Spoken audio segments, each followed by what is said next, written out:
el profesor Hartman de la Universidad de California, cuando en los años 50 hubo un interés en aquel estado por hacer plantaciones de olivo, se encontró con un problema, y es que la utilización de los propágulos grandes era prácticamente imposible por la distancia entre los países posiblemente productores, como son España, Portugal, Italia, Grecia y California, lo cual encarecía enormemente la producción de plantas, y decidió probar a utilizar propágulos más pequeños, concretamente estaquillas sacadas de madera de la más joven, en el caso de las plantaciones de primavera del año anterior, y en el caso de las plantaciones de otoño del mismo año, de unos 15 centímetros de longitud, y a las cuales les quitaba las hojas para evitar la transpiración, y comprobó que no había emisión de raíces. Comprendió que algo tenían las hojas que era necesario, porque cuando le dejaba las hojas, pues tampoco tenía éxito, porque se producía una gran transpiración, porque el proceso era lento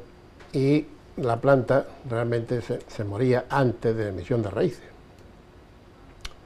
Comprendió que si evitaba la transpiración, a lo mejor tenía éxito, y efectivamente cuando por un procedimiento u otro limitó la transpiración de la hoja y logró que se mantuvieran vivas durante el tiempo suficiente para que salieran las raíces, pues ya tenía el problema medio resuelto. Y cuando además de evitar la transpiración le proporcionaba auxina en la base del esqueje, pues la emisión de raíces era más abundante, de mayor calidad y en menos tiempo. Entonces él habilitó en principio un sistema para la producción el enraizamiento de los esquejes en invernadero, dando riegos continuos con nebulizadores de gota fina, pero que al tener tanta humedad las hojas se pudrían y se defoliaban, no habiendo ningún resultado. Posteriormente utilizó invernaderos muy herméticos, en los cuales mediante calderines con agua caliente producía vapor de agua, con lo cual no había el exceso de humedad que podría las bases de los esquejes, pero sí había aparición de hongos que provocaban la defoliación de los esquejes. Por fin vio que dando riegos intermitentes, de forma que con riegos muy cortos que mojaran la hoja lo suficiente para evitar la transpiración, y volviendo a regar cuando iba a estar casi seca la hoja, no se producía ninguno de los dos inconvenientes.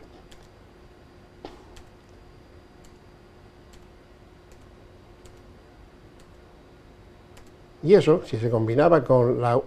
el calor de fondo en las mesas de enraizamiento, se lograba que la emisión de raíces fuera más rápida y más eficaz. Bien, lo que estamos hablando es de nebulización para evitar la transpiración. Entonces, hay dos sistemas de nebulización que se denominan mist o fog y que tienen algunas diferencias. El objetivo es el mismo, evitar la deshidratación de los esquejes, pero, claro, eso se logra evitando la transpiración, pero mientras que con el mist lo que se hace es mantener los esquejes húmedos, mediante el fog lo que se hace es mantener la humedad del aire en muy altos porcentajes para evitar la transpiración. De manera que con el mist se mojan los esquejes con riegos intermitentes y con gotas de tamaño grueso, entre comillas, del orden de 120 a 200 micras de diámetro. Y por el contrario, cuando se utiliza el sistema de fog no se moja, porque se utilizan gotas de tamaño muy fino, de 20 a 50 micras, que realmente lo que están es flotando en el aire del invernadero y produciendo una humedad cercana al 100%. El mist, que es más barato que el fog y menos peligroso, requiere una cierta estructura. Normalmente se hace en invernadero, pero no imprescindiblemente, y en esas condiciones lo que conviene es en el suelo del invernadero colocar un tejido antihierba para evitar la salida de malas hierbas, cubrir con una capa de grava para poder circular, porque la humedad es alta, y normalmente se utilizan mesas construidas con algún material inoxidable, porque la humedad es tan alta que, a no ser que sean de aluminio o de acero inoxidable, todo lo que se emplee más, acero galvanizado por ejemplo, se estropea. Y son mesas que se deben de colocar a una altura aproximadamente de 1 metro para trabajar con comodidad, con un fondo que puede estar entre 20 y 25 centímetros, con el fondo con bastante inclinación para favorecer el drenaje y no la no acumulación de agua en la zona de los esquejes, de anchura de 1 metro, 1,20 para poder trabajar, o desde la derecha o desde la izquierda, y al cual se le debe colocar una capa de grava, o mejor de arlita, que es una arcilla expansiva que pesa poco, de 8 o 10 milímetros de diámetro, para favorecer el drenaje. Y a continuación se coloca una capa de perlita de 3 a 5 milímetros de diámetro y en una profundidad de unos 15 a 20 centímetros. Esas mesas se colocan, lógicamente, dentro de los invernaderos, dejando pasillos de la anchura suficiente para poder circular y trabajar con cierta comodidad. Y el riego, que es otra de las estructuras imprescindibles, se suele hacer con tuberías de plástico, de PVC o de polietileno, y con microaspersores autocompensantes y antidrenantes para evitar el goteo excesivo, los cuales se pueden mantener verticales con facilidad utilizando estabilizadores. Y, como digo, se utilizan tuberías baratas de PVC o de polietileno de baja densidad. Esos microaspersores se deben colocar por lo menos a más de 1,5 metros por encima de la cabeza de los esquejes para asegurar la uniformidad, y ahí se clavan los esquejes de forma que al regar se mojen convenientemente. Naturalmente esos riegos han de estar automatizados porque se dan muchos al día y han de estar secuenciados automáticamente, para lo cual se pueden utilizar distintos sistemas. Pues se han utilizado balanzas, que hoy día no tienen sentido, células fotoeléctricas,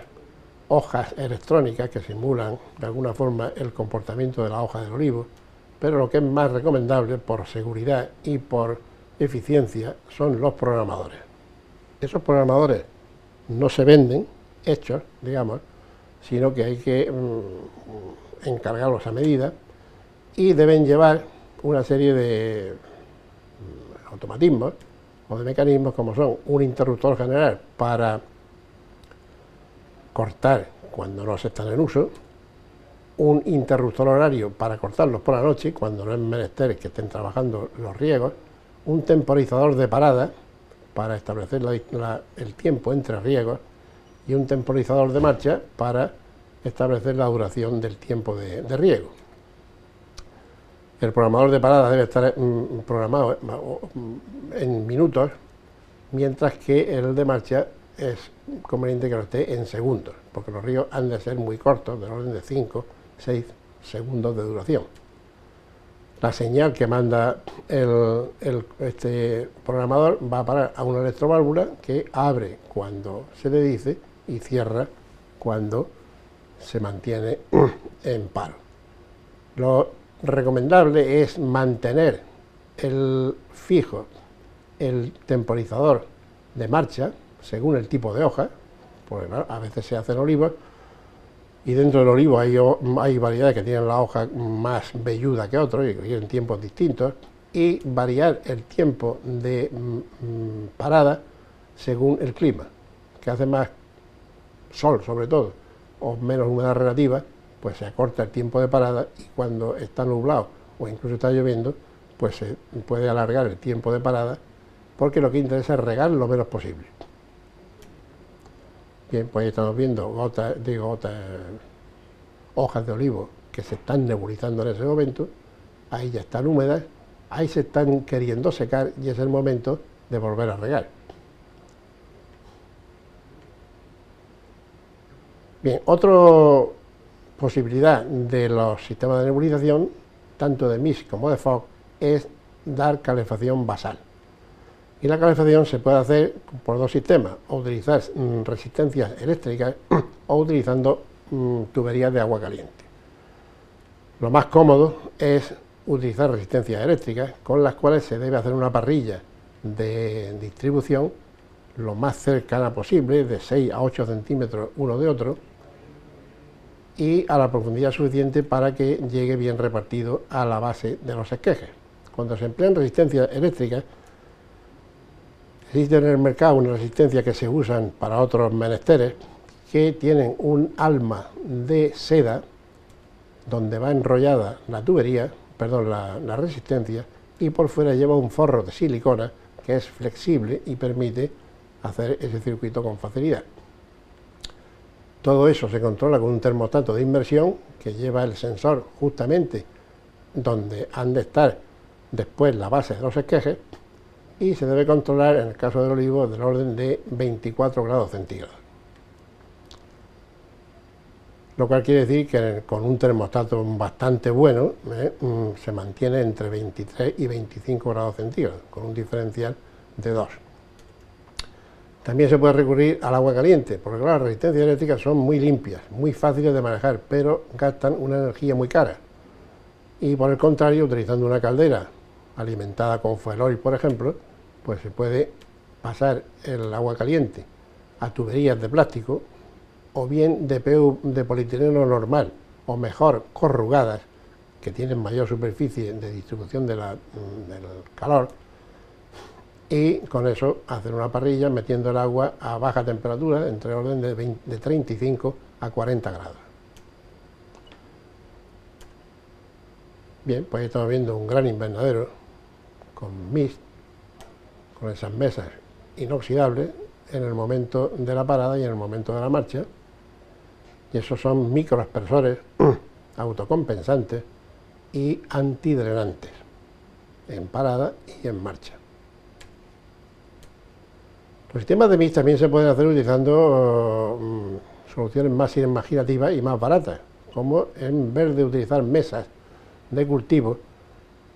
utilizar tubos de polietileno de galga 350, 400, rellenos de perlitas y con perforaciones para pinchar los esquejes posteriormente. En esas condiciones se puede utilizar en invernadero sobre mesas más sencillas, o incluso directamente en el suelo, bien sobre la grava o bien con la protección de una lámina de poliestireno expandido, por ejemplo. En esas condiciones la emisión de raíces es correcta, y ahí estamos viendo tanto las bolsas cerradas como ya abiertas, mostrando el enraizamiento de las estaquillas. Incluso se puede prescindir del invernadero y recurrir a pequeños túneles, como esos que estamos viendo, con una cobertura de plástico muy bien sellada para mantener la humedad, y con muy pocos riegos al día se hace un efecto parecido al mist en invernadero. El fog requiere estructuras parecidas a las que hemos visto, se hace también en invernadero muy bien cerrado, muy hermético, porque ahí se trata de mantener la humedad, no el agua, y se puede utilizar directamente esquejes muy pequeños, esquejes de punta de 5 o 6 centímetros de longitud, directamente en bandejas de tipo semillero, de plástico, y la diferencia está en el riego, porque normalmente lo que se utilizan son tuberías de cobre reforzado, porque se emplean para conseguir esas gotas tan finas. Se utilizan presiones muy altas y difusores de pequeño diámetro, y estamos hablando de trabajar en el orden de 60-70 atmósferas, mientras que con las tuberías de plástico y el sistema de mist, pues se puede trabajar con 3-4 atmósferas, y por eso permite la utilización de tuberías de plástico. Bien, esas tuberías van, el agua se distribuye con pulverizadores muy finos, que no deben de mojar el esqueje, sino quedarse por encima para aumentar la humedad, pero sin mojar. Esos son una muestra de un nebulizador, Y uno de los problemas que tienen esos nebulizadores es que al tener la boquilla de un diámetro muy pequeño, se obturan con mucha facilidad. Y las sales, no solamente las sustancias que lleven suspensión, atrancan con facilidad los nebulizadores, con lo cual a veces se recurre, con criterio, a la utilización de equipos de filtración de ósmosis inversa para la eliminación de las sales. Con lo cual, pues efectivamente, se consigue que el agua no lleve sales, pero el agua que sale, por decirlo de alguna forma, de los equipos de ósmosis, es agua acidulada, con un pH, pues no sabría decirlo según el tipo de agua, pero estamos hablando, por ejemplo, un pH 3, 4, y que si toca la hoja directamente le produce quemaduras. Por eso es conveniente que se quede la gota por encima de los esquejes y solamente aumente la humedad. También más recientemente se han utilizado sistemas de FOG que en vez de emplear agua a presión utilizan aire a presión, de modo que con tuberías normales y sobre mesas cubiertas con túneles de plástico para aguantar la humedad se utilizan tuberías, como digo, de plástico normal y que mediante un compresor se mete aire a presión y mediante un tubo de pitón se extrae agua de un recipiente, con lo cual se humidifica y con menos infraestructura pues se consigue el mismo efecto con un FOG al uso tradicional.